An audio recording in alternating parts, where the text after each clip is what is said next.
I have been rattling off introductions for the last 2-3 days, but it's nice to hear it from our delegates themselves. So I will hand you over to Jugneeta, who will be in conversation with Saumya Bersani, Janet Thomas and Aumkar Shah, and they'll be talking about writing for young adults. Right, so we are here to talk about young literature all over the world. And we have here Jared Thomas, who's a writer from Australia. And Jared, will you just introduce yourself? Yeah. Okay, so I've been writing since my early 20s. I have a PhD in English and have been a lecturer at the University of South Australia, where I'm an adjunct lecturer.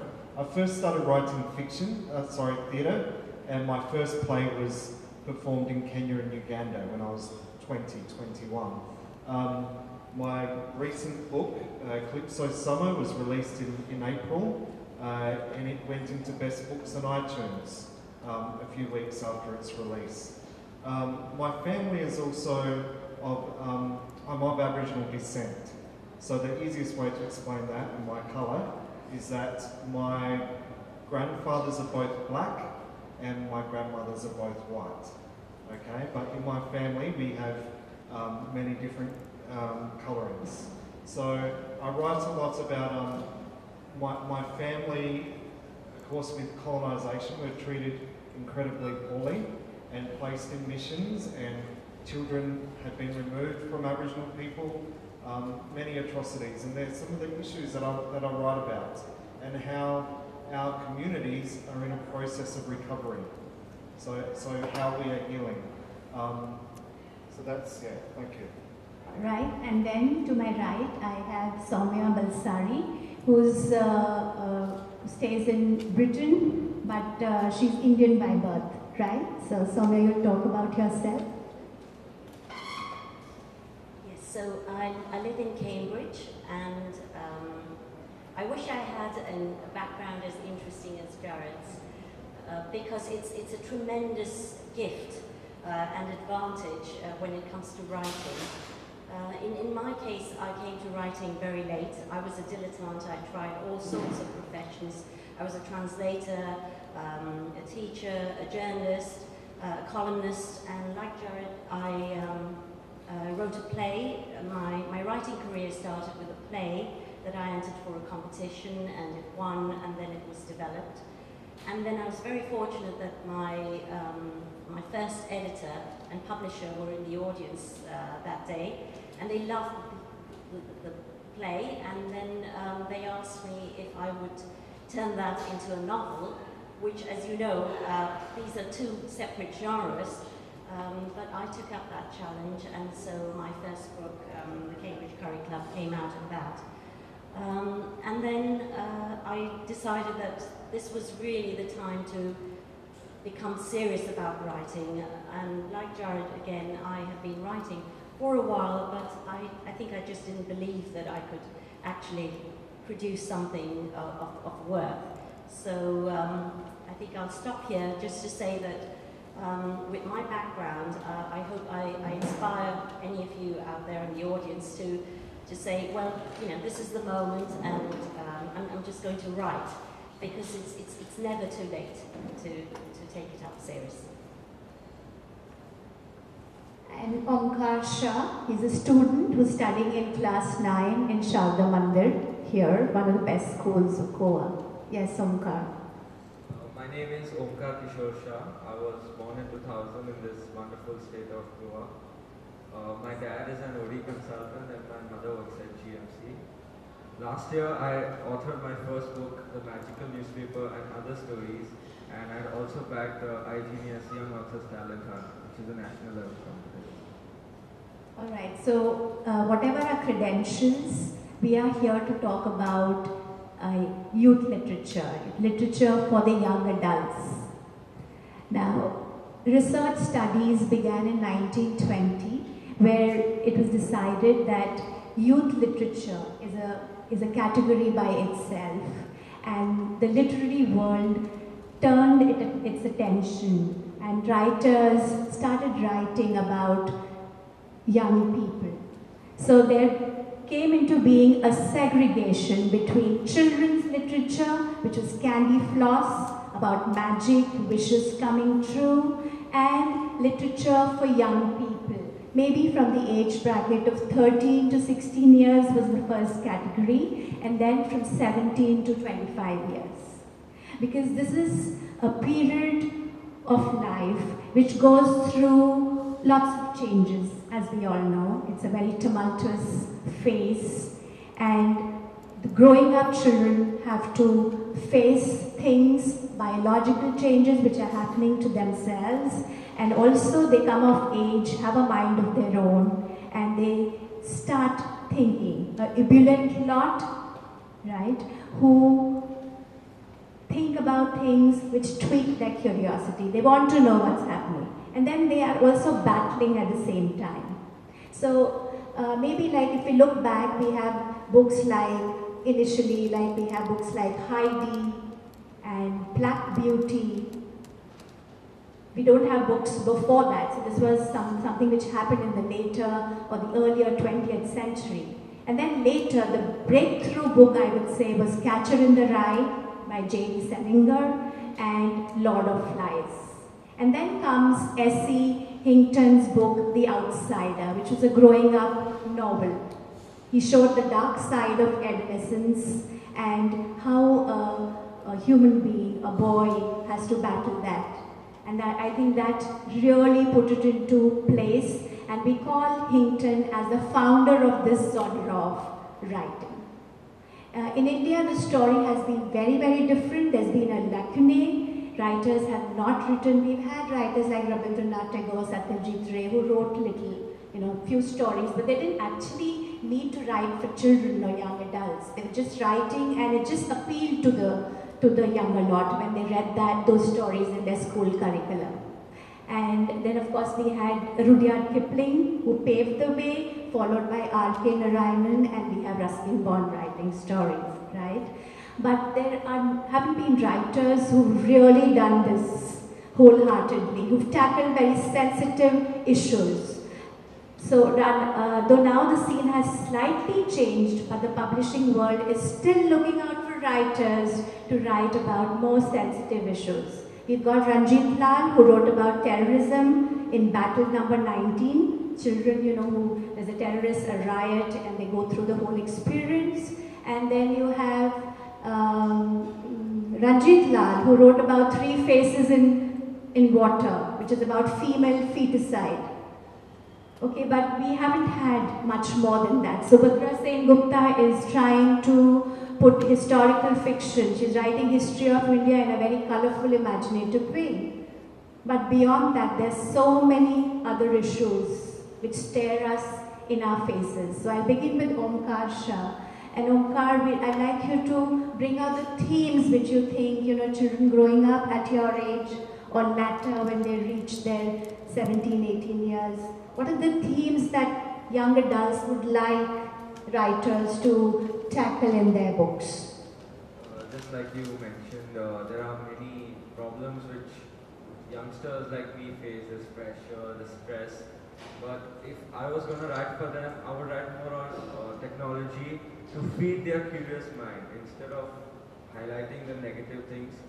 If we can channelize all their positive energy, that would be a really good thing. So you can inspire them to come out of their difficulties by channelizing their positive energy.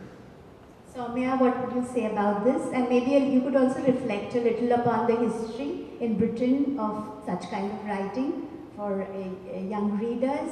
And what have you written, like maybe your themes in your books which address this age group? Well, I think this brings up a very interesting question about cultural contexts, because in Britain, I feel that boundaries are being pushed all the time, and there are all sorts of dystopian plots and perhaps areas that you may not treat as easily here in India. And so rape or incest, there is this novel called Speak, where a girl seems to have been raped at a party, and then the police are called, and then she just stops speaking altogether. And so there is that whole plot as to what happened. So that would be something to explore. I hope we can talk about this. That are there different subjects depending on different cultural contexts? And in my case, in my novel, I tried to bring together some very different strands. So the backdrop is actually Afghanistan, and it's an imagined Afghanistan because I've never been there. And it's about a 17-year-old girl, a British Indian girl living in Cambridge, whose brother works, well, he's serving in the British Army, and then he's kidnapped and is missing, presumed dead in Afghanistan. So there's all that of the conflict there. I try to bring in other perspectives on Afghanistan, so it's not just the British perspective.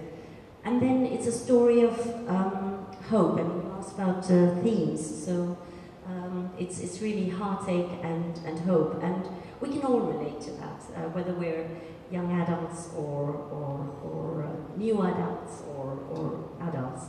And in fact, there's a very interesting statistic that more than half of young adult readers are actually over the age of 18, and a lot of adults read young adult fiction. And if one probes a bit further, one finds that it's because young adult fiction is about change, and we all deal with change all the time in our lives, and perhaps that's why we're drawn to young adult fiction, because there are ways of resolving those conflicts. It's like when you read a character in a book, and as a reader, as a young adult, you identify with that character. And that character maybe has gone through a lot of struggle, of adjustment with the family, of it could be a theme of bonding with the parents, but still you're seeking your identity at the same time. So how do you strike a balance, or how did that character go about it?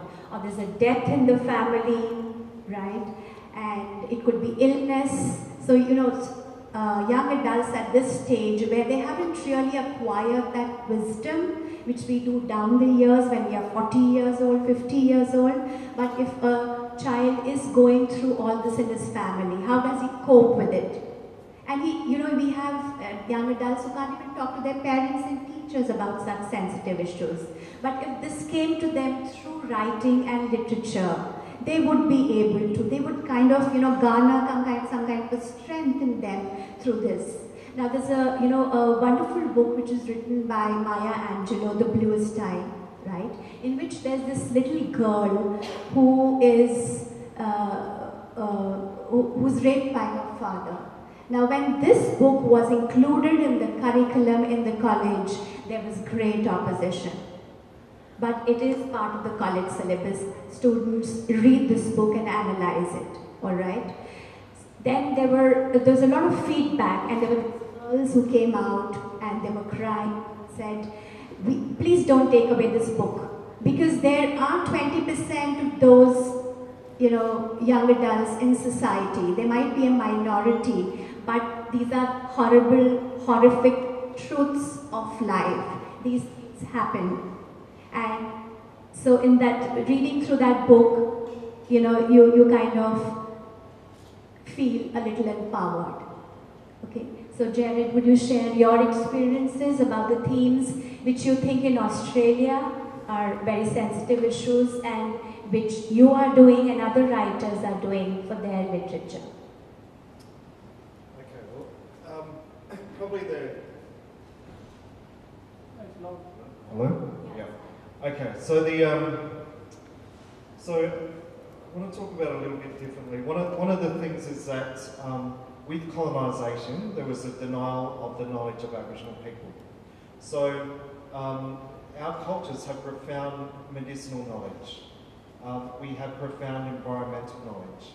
We have governance systems and systems and law that are about protecting people and the environment. So these things, we were told we were inferior, our people were inferior and our knowledge was irrelevant. Okay, so I know that knowledge is incredibly valuable, particularly now in Australia as we're facing a whole range of environmental crises. So we need to bring this knowledge to the fore and to share that with others in order to have a better situation for us all. So I incorporate many of the myths from my own community into the stories that I write. So some of our traditional stories, which have great moral value. So I will write about contemporary issues. The book that I'm writing at the moment, Songs That Sound Like Blood. I don't know if you have like an Indian Idol or something like this, X Factor. Do you have those programs? Yeah. So it's like a girl who wants to be a recording artist that gets onto X Factor, and she's quite successful. But she's grown up with her dad because she's never met her mother. So she's dealing with her mother's coming back and dealing with going to university and being a young Aboriginal woman who's left her community to study in the city. So I use very contemporary, modern stories, but within that I embed many of our cultural stories, our mythologies and traditions. When I first started writing, I wrote this novel, Sweet Guy, which doesn't have any Aboriginal characters or content. I wanted to write something a bit different, and it shortlisted in the South Australian and the Victorian Premier's Literary Award. And I thought I was writing like Urban Welsh, the Scottish writer. I don't know if people know Train Spotting. And it was very, a lot of kind of sex, alcohol, drugs, complexity, and the publisher, they said, we're going to tone it down a little, and we're going to market it as young adult fiction. So it's read in high schools across the country. My book, Dallas Davis, The Scientists and the City Kids, is read in most Australian primary schools. So I've been very fortunate with that book. This talks more about the scientific knowledge that's possessed by Aboriginal people, and that being recognised. So this kid, he wants to be a footballer. He's not really so interested in. He doesn't think he's academic, but he gets the opportunity to speak with a scientist on his country, on his land that's doing the project, and he finds out that he actually has some really great academic knowledge and talent in that particular field. All right. So, like Jared said something about contemporary issues, which are, a reality in our society. So we could actually explore so many, and this is like, a call for the Indian publishing industry, for Indian writers, fiction writers, to really concentrate and to bring out these issues. So in India we have so many, like suicide. There's students right from 9th, 10th standard to their college who feel so much pressure and they take that drastic step. So suicide, and there is drinking. They experiment in colleges, they drink, there are drugs happening in colleges now, right? And then it's about exploring sexuality, you will be attracted to the opposite sex. So it would be so educative in the form of a story. Though in schools nowadays we have sex education, we have these workshops, but a workshop can never do what a child in solitude, when he's reading a book, a story, and he connects with a character, he can learn much more through that, through a multi-themed book, memorable voices which stay with him, maybe an intriguing beginning or a memorable end. He would profit from it so much more, right? There's peer pressure, there's bullying, they get dragged, then there's illness, and there's so many these dark, stories, right? So that's one. And then, like Aumkar said, I would agree with him that along with all these dark elements that the children face while they're growing up and they're young adults, then he gave us a very positive note that besides this, of course, the youth would also like to really explore science fiction, which is very dear to them, right? They really take up to that. And we have Jules Verne, and we've got writers like H.G. Wells, Lord of the Rings, and the Narnia series, which young adults have really adored through the ages. And there have been success, movies on it, right?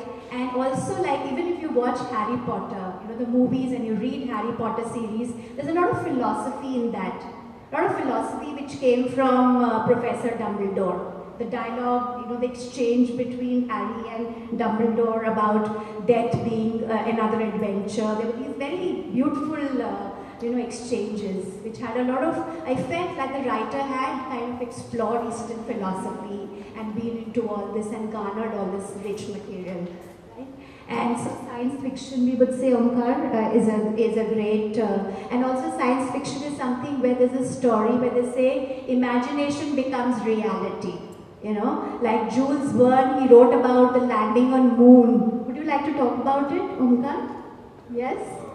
There were many writers who were visionaries.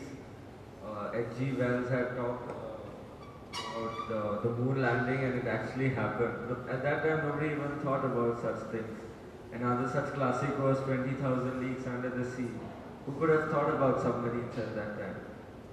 There were no submarines that time, not even submarines. Even Isaac Asimov is really famous for the 3 laws of robotics, and I feel these stories actually help the scientists to work towards achieving that goal, which was just an imagination at that time. So you would say like imagination leads to reality, or does reality give rise to imagination? That's a question, that we need to explore. And actually now in the University of Arizona has a branch where we have science fiction writers working in close connection with scientists. So it's really happening because Jurassic Park and all, the kind of books that Michael Crichton has written, it has led to a lot of inventions and a lot of discoveries. So the imagination, like I said, the imagination of Jules Verne actually led man to the moon, and he landed on the moon. And if you read the lines in Jules Verne's book, where he says they felt like drunken men on the moon, their arms and legs playing, and they could not, they could not stand, and they felt as if they are in a realm of wonder, which is all his imagination. It hadn't really happened. And then man concretized it and it came about. So we would say that the science fiction writers with a stretch of imagination are changing this world, right? I have an anecdote about this. There was a session at the Cheltenham Book Festival where Richard Dawkins spoke out to say it's wrong for young adult writers to talk about frogs turning into princes, and that young girls shouldn't be seduced by those sort of ideas. And then another YA writer called Meg Rosoff, whom I greatly admire because she writes with such humour. She's got a real comedic timing, but she's written some very serious books as well. Well, anyway, she sort of took up that statement and said she simply didn't agree with him, and that imagination and storytelling are what it's all about. And I would tend to agree with her. I don't know what you think.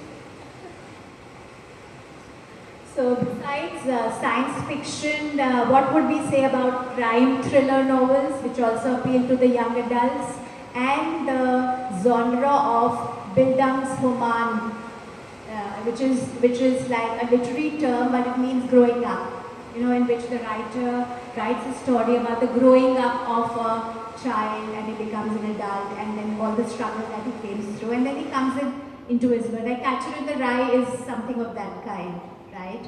So would you have any examples where you remember you reading young literature with this growing up story, which is, yeah. I guess it's also what is considered YA, and I don't know if people are familiar with Bryce Courtney's The Power of One. which is about a young person growing up in South Africa and a young white man and how apartheid affects him through his relationships with Africans.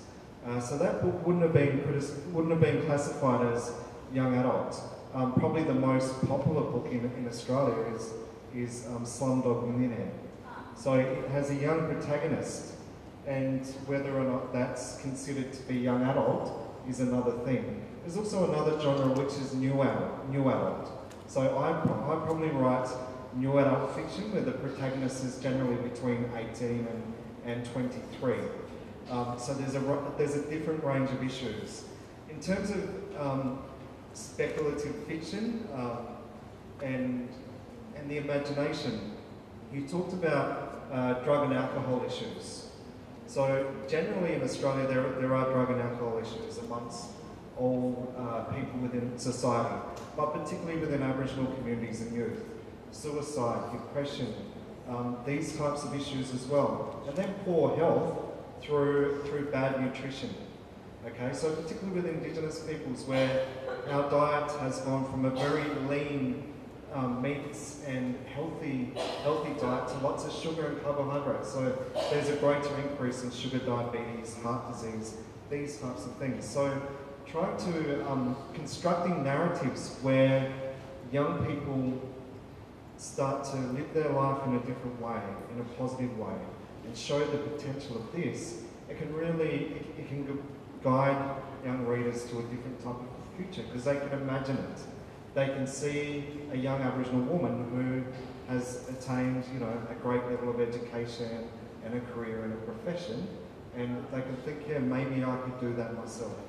And they can start to contend with some of those issues a little better.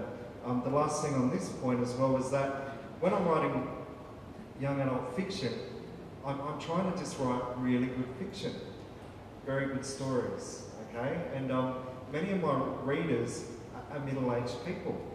So when I speak in Australia at the Adelaide or the Melbourne Writers Festival, well, at first I was really intrigued that there would be grandmothers and grandfathers that would come up and say, we love your books and we're going to buy it for our grandson, but we also need our son to read this as well. So that was interesting, just seeing that a young book, and we think about Harry Potter. I remember being in Canberra, so the Australian national capital, and there was a high commissioner and a lawyer and many teachers, etc. And we were all speaking about Harry Potter. And I thought, isn't that incredible? A book written for children, and all of these men and women of such high caliber are talking about our shared love of Harry Potter. So children's book, new adult, young adult, they're not only for young people. There's something to find for a really broad readership. I think we can take that a notch further, and young adult fiction can also become part of the college canon, the part of the college syllabus, because right now we have classics. Okay, they read those hardcore classics, which are all about adult lives, about core issues, the struggles that you go through, the relationships, and so on when you become an adult. But there's nothing in your syllabus, the college students who are sitting here, there's nothing in our syllabus except for maybe Catcher in the Rye, all right, which is a classic and it's part of the syllabus. There's nothing which really deals with young adults. Okay, just one or two examples here and there. So if young adult fiction by writers like Jared and Saumya was written here, and Aumkar, who's a budding writer himself, so if these writers started writing adult fiction and took it to that level, okay, you raise the bar and bring it there and make it into a kind of a classic, then adult fiction would become companion pieces to the classical literature which is taught in colleges. And they, maybe they have some situational similarities between them. So maybe, a novel like in the Size Inheritance of Loss, right? Or it could be another book, okay, a classic. maybe it's Leo Tolstoy's Anna Karenina, would become a companion, a book written for young adults would become a companion piece to this heavy literature because of situational similarity, and they could be studied together.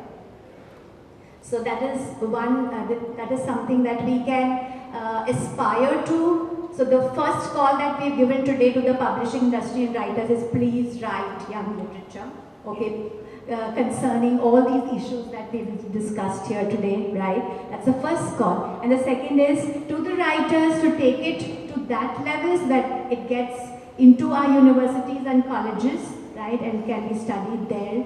And so I think we've done a good job. I think it's important to also make the point that young adult fiction is not about dumbing down. It's not stupid fiction, it's not ignorant fiction.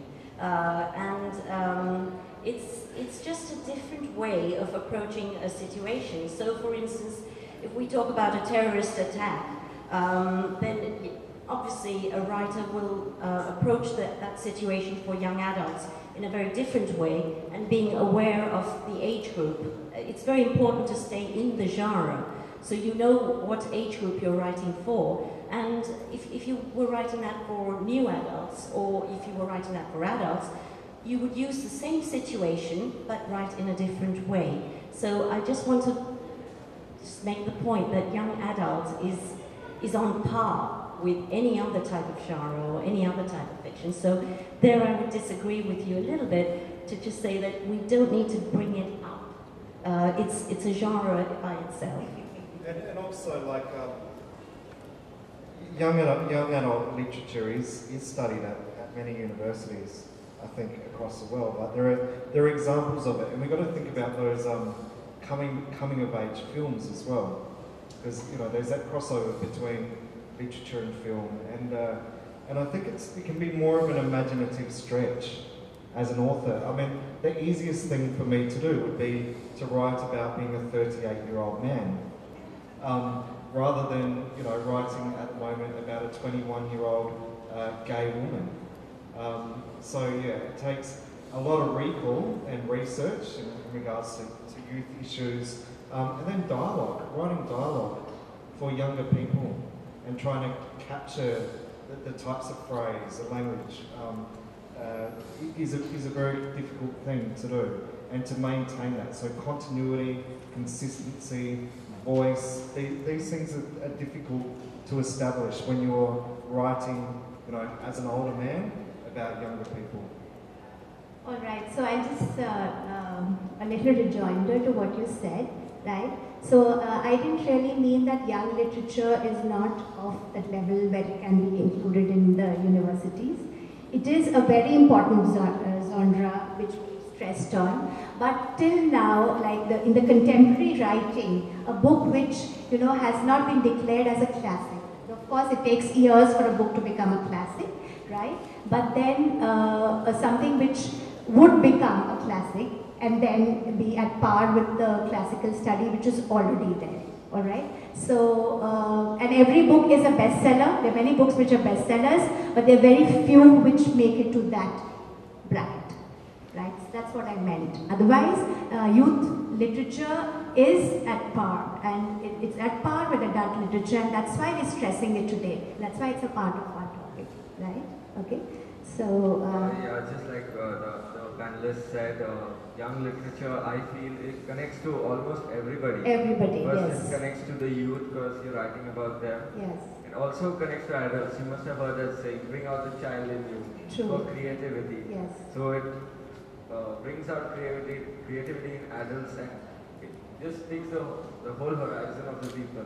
Very much. Like Harry Potter, he said, was read by everyone. That's such a great fan following.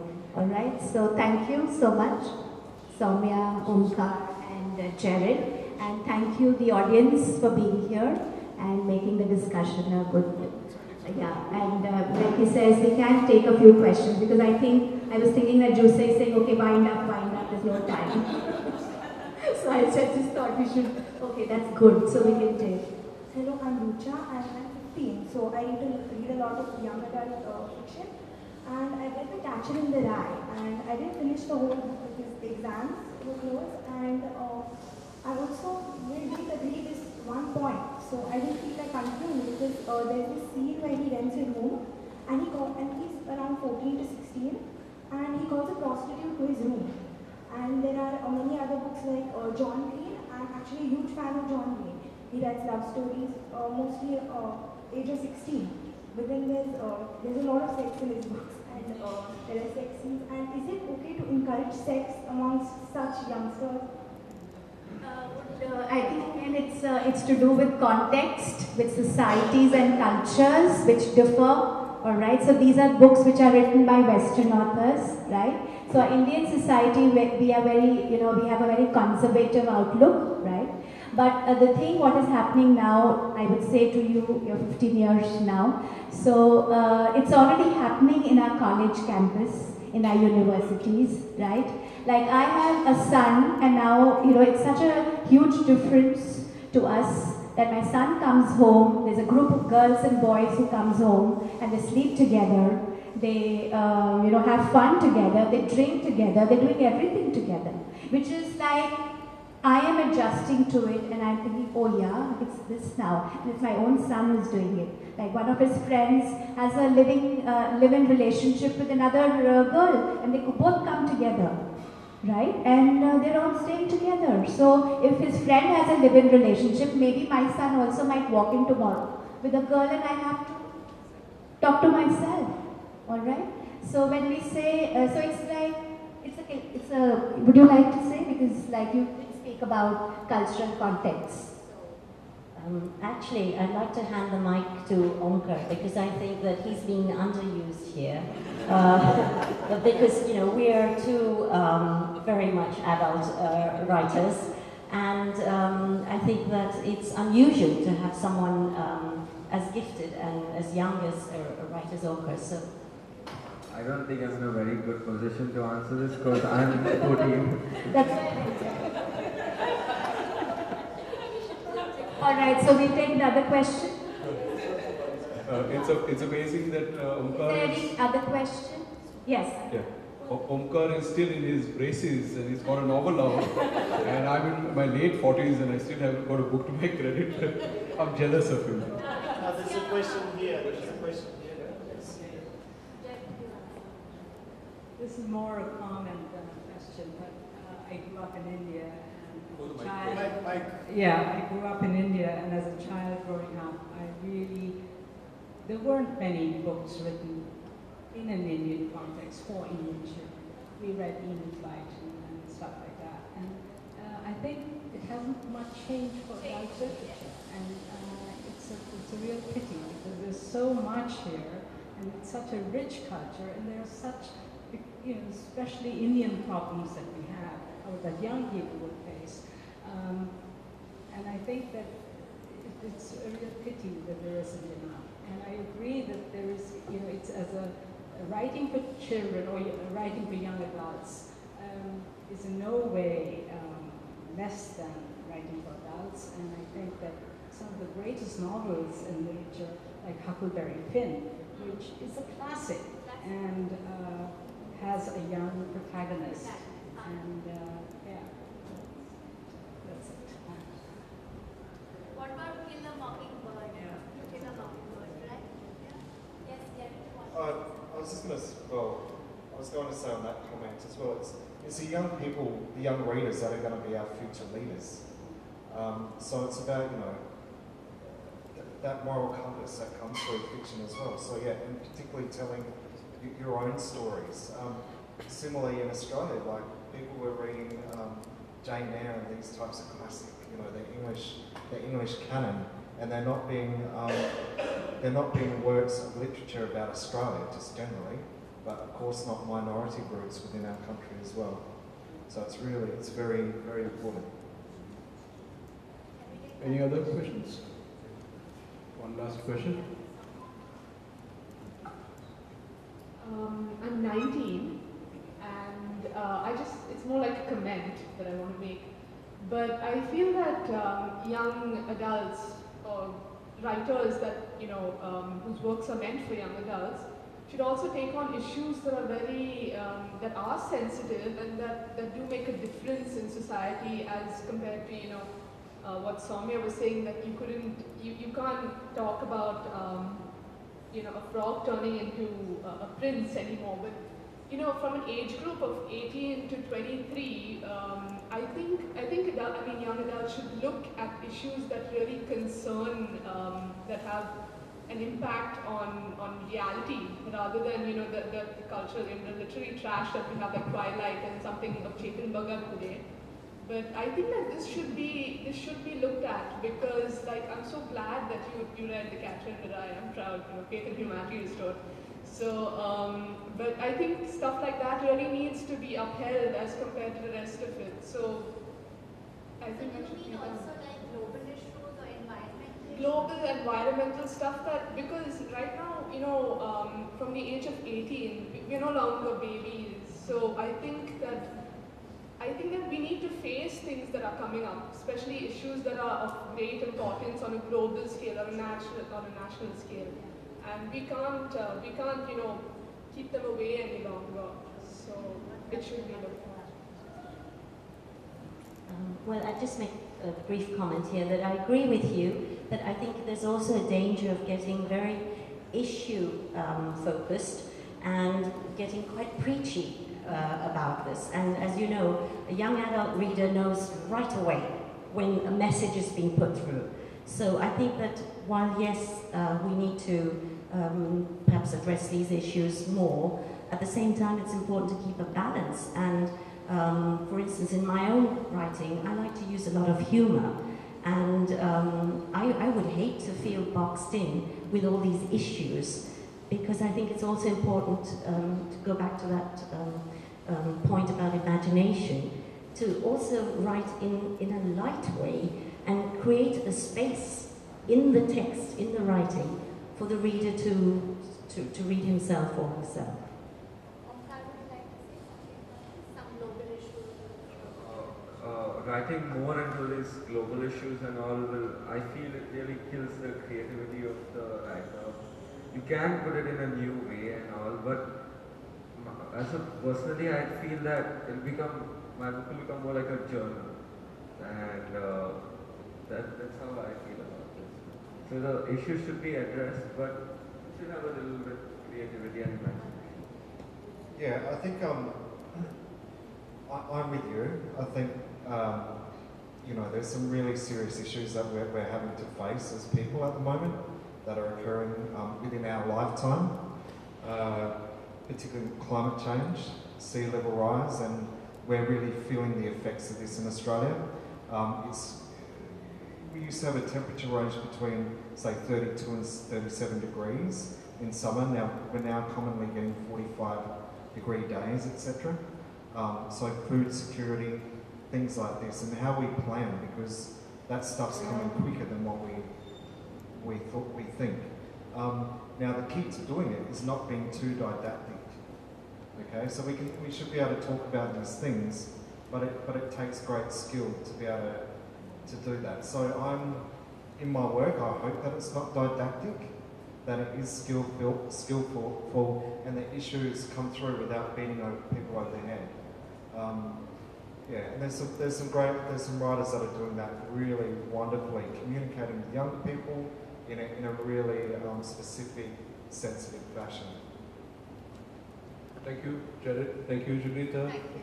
Thank you, Saumya and Aumkar. This has been a lovely session, and I hope it inspires all of us to pen down. I really didn't, before this, I didn't think of Heidi and the other books that you mentioned as in that league. But yes, they are, and they are also classics. So we have to strive for that goal. Thank you. Thank you. Thank you, everybody. Good night.